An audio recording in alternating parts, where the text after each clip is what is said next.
स्वागत है आपका अपने YouTube channel skies preparation hub पर। तो चलिए आज हम लोग क्लास 11th का जो हिस्ट्री पढ़ रहे हैं उसमें हमारा दूसरा चैप्टर हमारा स्टार्ट हो गया है। 2 चैप्टर में ये साम्राज्य जो 3 महाद्वीपों में फैला हुआ साम्राज्य है और जो यायावर साम्राज्य है यानी घुमक्कर जो एक एम्पायर है, घुमक्कर साम्राज्य है, इसके बारे में हम लोग पढ़ रहे हैं। तो इसमें हम लोग जो पढ़ लिए हैं उसके आगे हम लोग इसको आगे बढ़ाएंगे और ये एनसीईआरटी का लाइन बाय लाइन लेक्चर है जो आपको ऑल ओवर जो कॉम्पिटिटिव एग्जाम्स है, जो प्रतियोगिता परीक्षा वगैरह है, उसकी तैयारी करने वाले के लिए भी ये लाइन बाय लाइन लेक्चर जो है बहुत ही इम्पॉर्टेंट है। तो अब चलिए यहाँ से हम लोग इसके कालक्रम को पढ़ेंगे। तो कालक्रम 1 में हम लोग पढ़े थे आपको मेसोपोटामिया की सभ्यता, जो फर्स्ट चैप्टर हम लोग जो पढ़े थे उसमें कालक्रम 1 था। अब उसके आगे हमारा कालक्रम बढ़ेगा कि उसके बाद दुनिया में कौन सी घटना घट रही है। तो कालक्रम 2 में हम लोग कब से कब तक के समय को पढ़ेंगे, तो लगभग 100 ईसा पूर्व से 1300 ईस्वी तक का पढ़ेंगे। 100 ईसा पूर्व का मतलब हो गया कि अभी हो रहा है 2025, तो आज से 2025 साल पहले क्या था, जीरो था, और इस जीरो के 100 वर्ष पहले से हम पढ़ेंगे। तो इसी को 100 ईसा पूर्व कहते हैं। इस जीरो यानी 2025 साल पहले क्या था, जीरो था, और इसके 100 वर्ष पहले जो समय है उसी को हम 100 ईसा पूर्व कहते हैं या 100 BC बिफोर क्राइस्ट के नाम से हम यह जानते हैं। तो अब जीरो के 100 वर्ष पहले से हम पढ़ेंगे और जीरो से 1300 ईस्वी तक जाएंगे। यानी 1300 ईस्वी का मतलब हो गया कि अगर देखा जाए तो 1200, आज से 1200 वर्ष पहले तक का हम लोग इसमें कालक्रम को देखेंगे कि कौन सी घटना घट रही है। तो चलिए आगे हम इसको देखते हैं। देखिए ये स्ट्रक्चर आप देखिए, रोम का है, रोमन साम्राज्य का संरचना है। इन सब संरचनाओं का मानव अब क्या कर रहा है, निर्माण कर रहा है। इतना मानव में अब बुद्धि का विकास हो रहा है। इस कालक्रम के केंद्र बिंदु राज्य और साम्राज्य है। यानी ये जो कालक्रम पढ़ रहे हैं इसमें हमारा 2 ही सेंटर में रहेगा। यानी मूल रूप से हमको राज्य यानी स्टेट, कौन कौन से स्टेट बन रहे हैं, कैसे बन रहे हैं, उस स्टेट की क्या व्यवस्था है, उस स्टेट का इकोनॉमिक जो कह सकते हैं कि इकोनॉमिक डेवलपमेंट कैसे हो रहा है, उस स्टेट में किस तरह से आपको कानून व्यवस्था का संचालन हो रहा है, उस स्टेट का जो सामाजिक व्यवस्था किस प्रकार से निर्मित हो रही है, धार्मिक स्थिति स्टेट की क्या है। यानी इनका शुरू का, चूँकि ये साम्राज्य है तो शुरू में स्टेट कहाँ बना और कैसे बना, उनकी व्यवस्था कैसी थी। और राज्य के बाद आपको कई राज्यों उसको मिलाकर दिया जाए अगर, तो बड़ा अगर बन रहा है तो उसको एम्पायर कहते हैं। एम्पायर यानी साम्राज्य। तो मुख्य रूप से जो भी कालक्रम में हमारा वर्णन होगा उसके केंद्र बिंदु में अगर देखा जाए, मूल रूप से अगर देखा जाए तो स्टेट और एम्पायर के बारे में ही हम लोग पढ़ेंगे। तो पहले लाइन का ये एक्सप्लेनेशन है। इनमें से कुछ है, जैसे कि रोमन साम्राज्य बहुत बड़े थे। अब कुछ जो हम लोग राज्य के बारे में पढ़ेंगे और कुछ साम्राज्य के बारे में पढ़ेंगे। तो जो रोमन को जो देख रहे हैं, ये रोमन राज्य नहीं था, रोमन साम्राज्य था। यानी कई राज्यों को मिला करके एक साम्राज्य बनता है। तो इनमें से कुछ जैसे कि रोमन साम्राज्य बहुत बड़े थे और इतने बड़े थे कि ये 3 महाद्वीपों में फैले हुए थे। 3 महाद्वीप यानी 3 कॉन्टिनेंट्स में फैले हुए थे। हम लोग जानते हैं कि इस पृथ्वी पर 7 महाद्वीप है। 7 महाद्वीप में अगर देखा जाए तो हम लोग एशिया महाद्वीप में रहते हैं। उसके बाद दूसरा महाद्वीप कौन है, यूरोप है। उसके बाद तीसरा महाद्वीप अगर देखा जाए तो अगल बगल से ही लेके चलते अफ्रीका है। उसके बाद देखा जाए तो फिर उत्तरी अमेरिका है।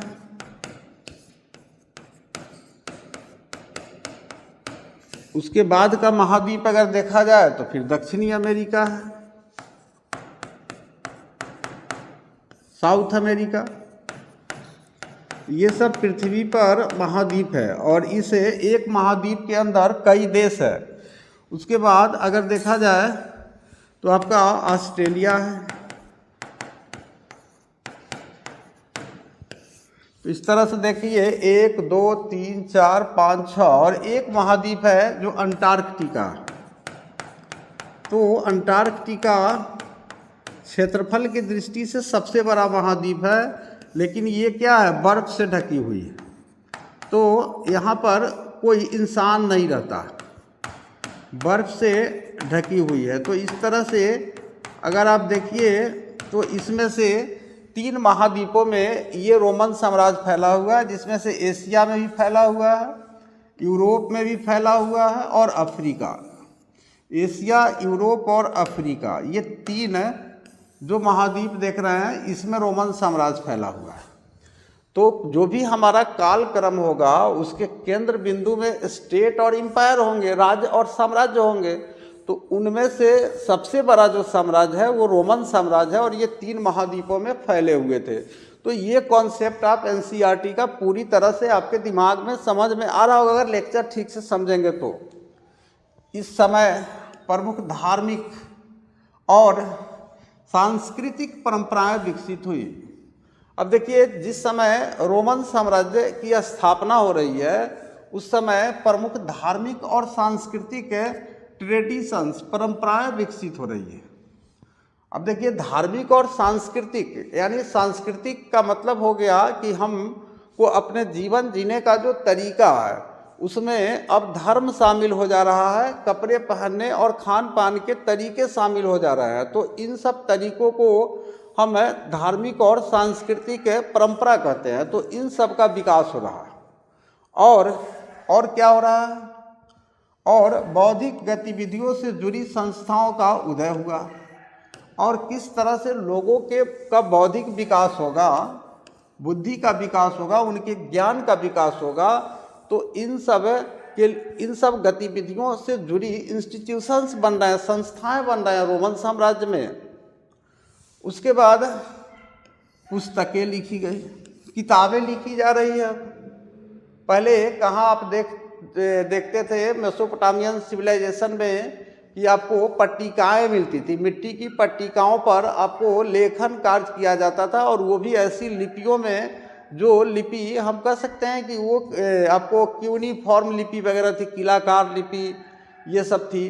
तो वो उतना विकसित लिपि नहीं थी वो, लेकिन अब जो है पुस्तकें लिखी गई और ये जो विचार इन पुस्तकों में थे, विचार जो है महाद्वीपों के आर पार फैलने लगे। इनमें जो धार्मिक और सांस्कृतिक और वैज्ञानिक जो विचार है ये महाद्वीपों के आर पार फैल रहे हैं। कई ऐसी वस्तुएं जो आज हमारे दैनिक जीवन का हिस्सा है इस काल में पहली बार प्रयोग में आई। आज हम लोग अपने दैनिक जीवन में कई वस्तुओं का क्या कर रहे हैं, प्रयोग कर रहे हैं। और उन सब वस्तुओं का अगर देखिएगा तो पहली बार प्रयोग आपको इस रोमन साम्राज्य में हो रही है। तो ये इसका हेडिंग हमने देखा। अब हम इसके कालक्रम की शुरुआत करते हैं। देखिए यहाँ से कालक्रम 2 है, इसको थोड़ा सा हमें समझना। यहाँ पर आप देख रहे हैं, यहाँ पर ये तिथि दिया है, उसके बाद आपको महाद्वीप दिया है अफ्रीका, और यहाँ पर यूरोप महाद्वीप दिया है क्योंकि 3 महाद्वीपों में फैला हुआ था। तो और भी कहाँ कहाँ था इसके बारे में भी हम लोग पढ़ेंगे। तो देखिए 100 से 50 ईसा पूर्व, यानी 0 के 100 वर्ष पहले से लेकर के 0 से 50 वर्ष पहले के बीच का अफ्रीका में क्या हो रहा है। देखिए आज से 2025 वर्ष पहले 0 था और उसके 100 वर्ष पहले से लेकर के 0 से 50 वर्ष पहले, यानी उसके बीच में यूरोप की घटना देखिए, अफ्रीका और यूरोप की घटना देखिए। तो अफ्रीका में 100 से 50 ईसा पूर्व के बीच में समुद्री मार्गों द्वारा दक्षिण पूर्वी एशिया से केले पूर्वी अफ्रीका लाए गए। अब देखिए दक्षिण पूर्वी एशिया आ रहे हैं, दक्षिण पूर्वी एशिया आ रहे हैं। दक्षिण पूर्वी एशिया यानी भारत को हम कह सकते हैं, भारत दक्षिण पूर्वी एशिया का ही एक भाग है। और उसके बाद और आगे आप जाएंगे तो दक्षिण पूर्वी एशिया में आपको इंडोनेशिया और आपको श्रीलंका ये सब आएगा। तो इन सब क्षेत्रों से केले जो है लेकर के जा रहे हैं अफ्रीका। अफ्रीका में जो केला जा रहा है, ये केला कहाँ से जा रहा है? दक्षिण पूर्वी एशिया से जा रहा है, पूर्वी अफ्रीका में जा रहा है। कब जा रहा है? 100 से 50 ईसा पूर्व के बीच। यानी इससे दो सूचना हमें मिलती है। एक, केले से आपको अफ्रीका के लोग परिचित होते हैं 100 से 50 ईसा पूर्व के बीच। और दूसरी बात, समुद्री मार्ग यानी समुद्री मार्ग से ये यात्रा वगैरह कर रहे हैं, लंबी यात्राएं कर रहे हैं ये आपको कहाँ के लोग? अफ्रीका के लोग। तो ये हमें समुद्री मार्ग, समुद्री यात्रा और फिर खाने पीने की जो हमारा देख रहे हैं कि जो आपका एक पौधा है केला है, और केला का हम लोग फल खाते हैं। तो ये केले दक्षिण पूर्वी एशिया से कहाँ जा रहा है? पूर्वी अफ्रीका जा रहा है। ये 100 से 50 ईसा पूर्व के बीच की घटना है। इस समय यूरोप में क्या हो रहा है देखिए। स्पार्टेकस 1 लाख, एक मिनट, ये 1 लाख यहाँ लिखा हुआ है इसको। स्पार्टेकस, ये स्पार्टेकस किसी व्यक्ति विशेष का नाम है। ये 1 लाख गुलामों का नेतृत्व करते हैं। गुलाम किसको कहते हैं? गुलाम कहते हैं स्लेव को। स्लेव, इसी को हम दास या इसी को हम गुलाम भी कहते हैं। तो ये क्या होते हैं कि ये जो स्पार्टेकस है, ये इस 1 लाख गुलामों का नेतृत्व कर रहा है, यानी उसका लीडर है ये स्पार्टेकस। और गुलामों के लीडर होने का मतलब है कि उस समय गुलामों की खरीद बिक्री होती थी, और अफ्रीका में गुलामों का एक बहुत प्रसिद्ध बाजार था, जिस बाजार का नाम था लिस्बन। और इसी लिस्बन में आपको दास व्यापार होता था। तो इसमें क्या होता था कि बहुत जगह से आपको मनुष्य को पकड़ करके ले जाते थे और जानवरों की तरह उसको रखते थे, उससे खेती बाड़ी करवाते थे, श्रम मजदूरी वगैरह करवाते थे। और उसको आप किस तरह से हम लोग जानवरों को पालते हैं, बहुत अच्छा से उसको नहाते हैं, खिलाते हैं। उसके बाद खेतों की जुताई होती थी पहले बैल से, उसके बाद बैलगाड़ी चलाई जाती थी। आज भी घोड़ा वगैरह को देखिए किस तरह से हम उसको गुलाम बना करके रखते हैं। तो बिल्कुल उस समय मनुष्य को भी उसी तरह से लोग बिहेव करते थे। तो 1 लाख गुलाम है और उसका नेतृत्व कर रहा, उसका लीडर है जिसका नाम है स्पार्टेकस। और ये कब की घटना, कहाँ की घटना है? यूरोप की घटना है। तो स्पार्टेकस आप याद रखिएगा, 1 लाख गुलामों का नेतृत्व कर रहा है। कहाँ? यूरोप में। और कब कर रहा है? तो 100 से 50 ईसा पूर्व के बीच कर रहा है। तो अब कालक्रम इसको आप पूरी तरह से समझ गए होंगे। अब हम लोग 50 ईसा पूर्व से आगे चलते हैं। 50 ईसा पूर्व से 1 ईसा पूर्व, यानी 0 से 1 साल पहले तक। 0 के 50 साल पहले तक तो हम लोग ऊपर देख लिए हैं कि अफ्रीका और यूरोप में क्या हुआ। अब 0 से 50 वर्ष पहले से 0 से 1 वर्ष पहले के बीच में क्या हो रहा है? मिस्र में एक महिला रानी बन रही है 51 से 30 ईसा पूर्व के बीच में, और उस रानी का नाम है क्लियोपेट्रा। क्लियोपेट्रा मिस्र की रानी है। ये 51 से 30 ईसा पूर्व के बीच मिस्र की रानी आपको बन रही है, और ये बहुत ही इम्पॉर्टेंट है। आज हम लोग रजिया सुल्तान और भारत की प्रथम महिला प्रधानमंत्री स्वर्गीय श्रीमती इंदिरा गांधी जी का नाम लेते हैं। भारत की पहली महिला सुल्तान रजिया सुल्तान का नाम लेते हैं। लेकिन देखिए 0 से यानी ईस्वी सन की जो शुरुआत हुई उससे भी 51 और 51 वर्ष और 30 वर्ष, 0 से 51 वर्ष से 30 वर्ष के बीच में मिस्र में आपको एक रानी का हमें क्या हो रहा है? एविडेंस प्राप्त हो रहा है, साक्ष्य प्राप्त हो रहा है, और उस रानी का नाम है क्लियोपेट्रा। ये ध्यान में रखना। और उस समय यूरोप का घटना देखिए, रोम में कोलस्सम का निर्माण, रोम में कोलस्सम का निर्माण हो रहा है 73 BC में। इस कोलस्सम पर हम लोग विस्तार से चर्चा करेंगे चैप्टर में। उसके बाद अब चलिए 0 से अब आगे बढ़िए, 1 से 50 ईस्वी में हम लोग चल दिए। अब हम लोगों का ईस्वी शुरू हो गया अभी 2025 ईस्वी, और इसमें कोई घटना का एविडेंस नहीं मिल रहा, न अफ्रीका में न यूरोप में। 50 से 100 ईसा पूर्व के बीच का भी कोई साक्ष्य इस कालक्रम में नहीं दिया है। ये 100 से 150 ईस्वी के बीच अफ्रीका में क्या हो रहा? सिकंदरिया के नायक ने भाप पर चलाने वाली मशीन बनाई। देखिए, भाप पर चलने वाली मशीन का निर्माण हो रहा। अब भाप पर चलने वाली मशीन का निर्माण कहाँ हो रहा? सिकंदरिया में हो रहा। ये सिकंदरिया में हो रहा। ये ईरान का एक हिस्सा है। जो ईरान मेसोपोटामिया की सभ्यता जहाँ पर थी, वो उस ईरान की बात हो रही है। वहीं पर ये सिकंदरिया है, और यहीं से आप समझ सकते हैं कि सिकंदर वगैरह इससे भी 200-300, 350 वर्ष, 400 वर्ष पहले आपको भारत की सीमा पर आता है। तो सिकंदरिया का एक नायक है, और वो नायक भाप पर चलने वाली मशीन बना रहा 100 से 150 ईस्वी के बीच में। कहाँ? अफ्रीका में। ये अफ्रीका महादेश का घटना है। ये सिकंदरिया अफ्रीका के पार्ट्स की बात हो रही है। ये सिकंदरिया की बात हो रही है, अफ्रीका महादेश में इसको लिख रहा। उसके बाद अब देखिए कि 100 से 150 ईस्वी के बीच रोमन साम्राज्य अपने शिखर पर है, यानी अपने डेवलपमेंट के, अपने विकास के चरम सीमा पर पहुंच चुका।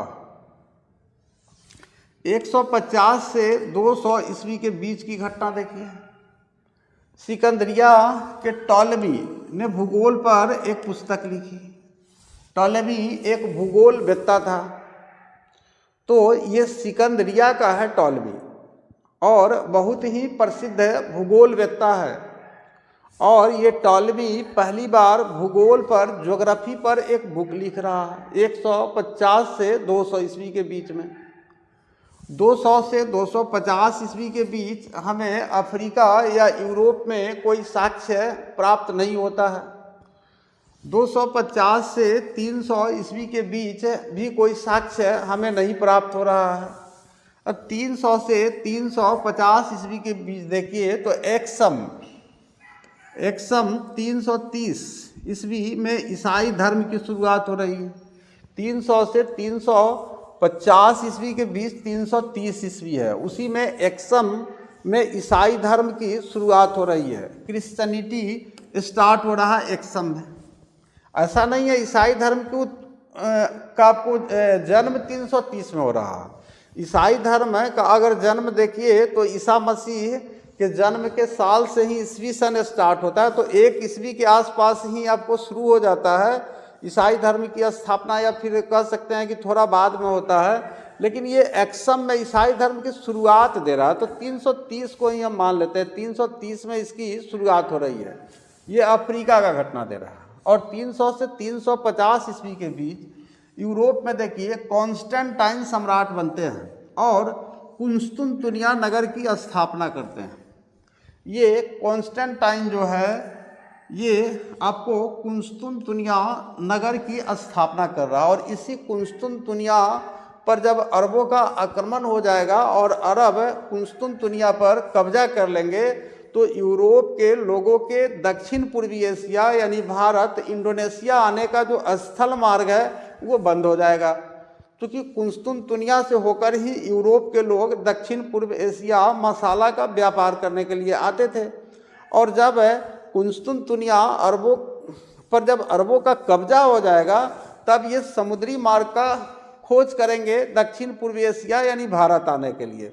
और उसी क्रम में 1498 ईस्वी में वास्को डी गामा भारत आने के समुद्री मार्ग का खोज करेगा, यानी यूरोप में पुनर्जागरण रिनेस आएगा।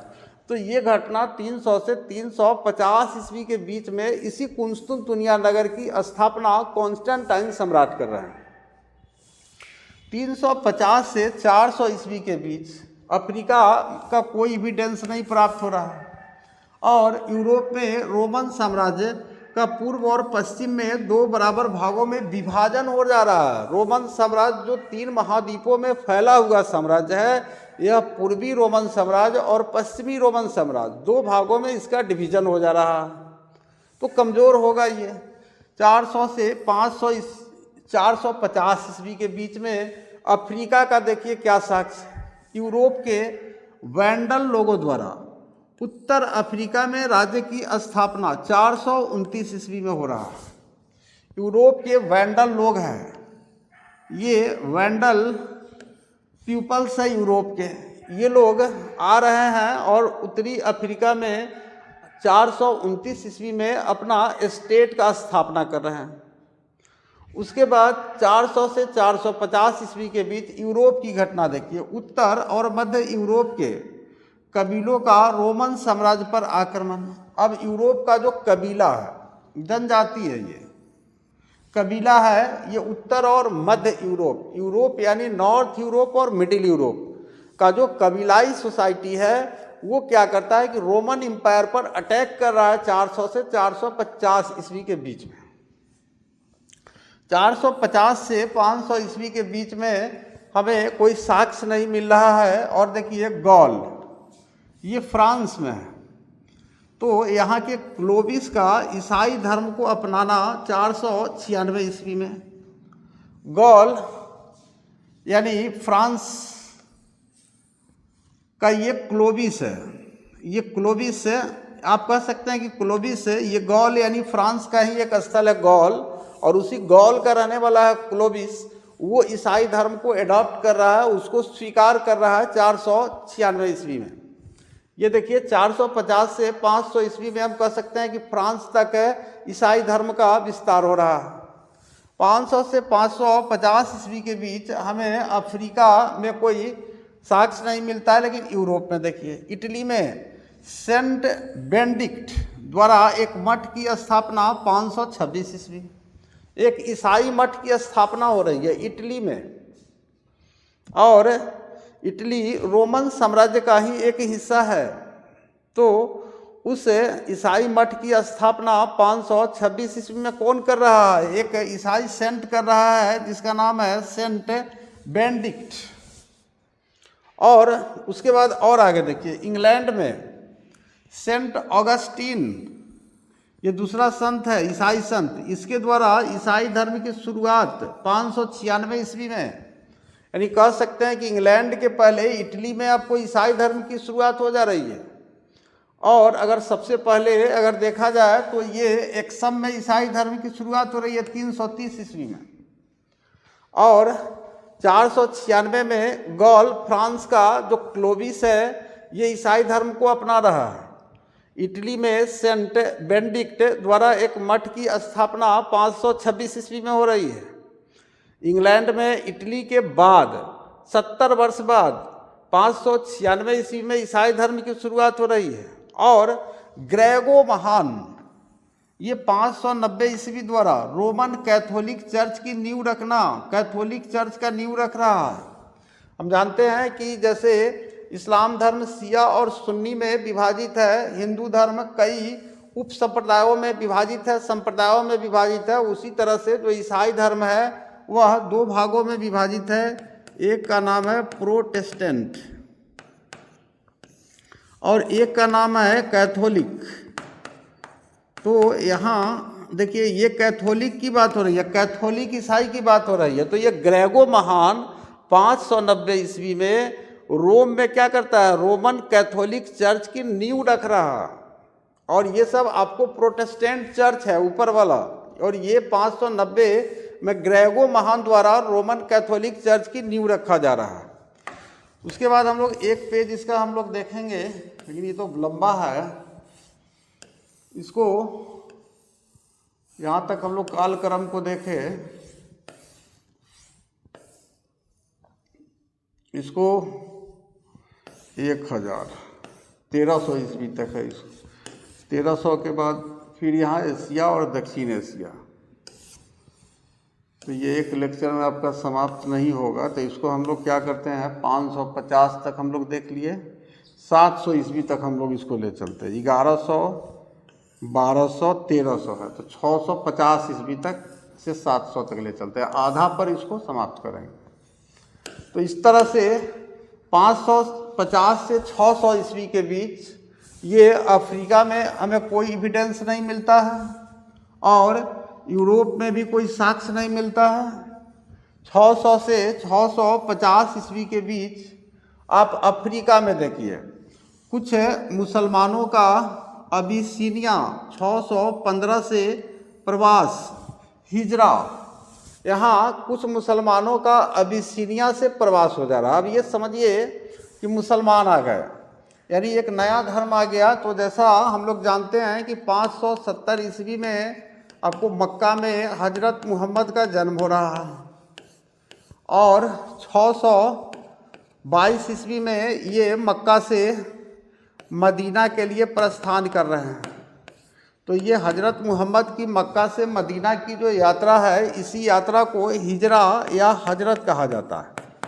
तो हम कह सकते हैं कि मुसलमानों की जो यात्रा है, उस यात्रा को अरबी भाषा में हम हिजरा या हिजरत कहते हैं उसको। और उसी से आपको चूँकि मक्का से मदीना का ये यात्रा किए थे, इसलिए मोहम्मद के नाम में हजरत मोहम्मद लग गया। तो ये 600, चूँकि 622 ईस्वी में ही इस्लाम धर्म की स्थापना हो रही है और ये 600 से 650 ईस्वी यानी 615 ईस्वी। अब देखिए स्थापना की बात अगर देखा जाए तो 622 में तो ये मक्का से मदीना जा रहा है, 570 में इनका जन्म हो रहा है और 610 ईस्वी में इनको जिब्राइल जो देवदूत है, इसी जिब्राइल का एक जिब्राइल आता है और इनको कुरान शरीफ हजरत मोहम्मद को भेंट करता है और कहता है कि आप इसका प्रचार करो। तो इस तरह से हम अगर देखें तो ऐतिहासिक साक्ष्यों के अनुसार, हम धार्मिक तथ्यों पर नहीं जाते हैं, ऐतिहासिक एविडेंस, हिस्टोरिकल एविडेंस के हिसाब से 570 ईस्वी में मोहम्मद साहब का जन्म होता है। 610 ईस्वी में यानी 40 वर्ष की उम्र में इनका क्या होता है कि जिब्राइल जो एक देवदूत है वो कुरान शरीफ की पुस्तक भेंट करता है और पुस्तक भेंट करने के बाद इसे लोगों के बीच इसका प्रचार करने का आपको ड्यूटी लगा देता है, किनको, मोहम्मद साहब को। तो तब से ये 610 से 12 वर्षों तक मक्का में इसका प्रचार करते हैं, लेकिन मक्का के लोग इनका इतना ज़्यादा विरोध करते हैं कि मदीना के लोग इनको निमंत्रण देते हैं कि आप मक्का से मदीना आ जाइए। तो यही 12 वर्षों के बाद 622 ईस्वी में मोहम्मद साहब मक्का से मदीना चले जाते हैं और उसी यात्रा को हिजरा या हिजरत कहा जाता है। तो 615 ईस्वी यानी 610 में इस्लाम की स्थापना हो रही है और 615 की घटना देखिए, कुछ मुसलमान ये का अबिसीनिया से प्रवास हो रहा है, यानी अबिसीनिया से ये प्रवास हो रहा है, यानी बाहर जा रहे हैं। कब? 615 ईस्वी में। और बाहर जाने का जो ये यात्रा है इसको क्या कहा जाता है? इसी को हिजरा या हिजरत कहते हैं। तो हिजरा मतलब कि यात्रा। तो इस तरह से आज हम लोग एक लाइन और क्लियर करेंगे, फिर समाप्त करेंगे। 650 से 700 ईस्वी के बीच अफ्रीका की घटना देखिए। जो अरबी मुसलमान है, अरब के जो मुसलमान है कि मिस्र के दक्षिण में स्थित नूबिया से संधि 652 ईस्वी, ये 652 ईस्वी में अरब के जो मुसलमान है उसको मिस्र के दक्षिण में स्थित नूबिया है, इस नूबिया से संधि हो रही है, एक ट्रीटी हो रही है 652 में। हम जानते हैं कि 632 ईस्वी में हजरत मोहम्मद की मृत्यु हो जाती है। तो 632 ईस्वी में हजरत मोहम्मद की जो मृत्यु हो जाती है तो फिर ये इस्लाम धर्म का संरक्षक जो बन जाता है उसको खलीफा कहा जाता है। तो खिलाफत की ये स्टार्ट हो जाती है, जिसमें 4 खलीफा होते हैं। पहला अबू बकर, उसके बाद उस्मान, उसके बाद उमर और अंतिम खलीफा अली होता है। उसके बाद 2 भाग में अब्बासी और उमैयद में बंटता है, जो हम लोग पढ़ेंगे। तो ये 652 ईस्वी की घटना है, तो निश्चित रूप से ये खलीफा के समय का ही बात है। तो ये अरब के जो मुसलमान हैं वह मिस्र के दक्षिण में स्थित नूबिया से इन्हीं खलीफाओं का संधि हो रहा है 652 ईस्वी में। यूरोप में क्या हो रहा है 650 से 700 ईस्वी के बीच में? तो बेरे द्वारा अंग्रेजी चर्च और व्यक्तियों का इतिहास लिखा गया। देखिए ये बेडे एक राइटर है, बेडे एक लेखक है, एक राइटर है, और इसके द्वारा अंग्रेजी चर्च, जो इंग्लिश चर्च है और जो व्यक्ति है अंग्रेज है, उनका इतिहास लिखा गया पहली बार। यानी पहले आपने देखा टॉलमी आया था जो ज्योग्राफी लिखा था, और अब दूसरा आ रहा है बेडे, और ये बेडे इतिहास लिख रहा है, लेकिन हम फादर ऑफ हिस्ट्री हेरोडोटस को कहते हैं। इतिहास का पिता हम लोग हेरोडोटस को कहते हैं, लेकिन चूंकि ये हेरोडोटस 5वीं शताब्दी में होता है, 400 से 500 ईस्वी के बीच में, और ये इसके बहुत बाद का है बेडे।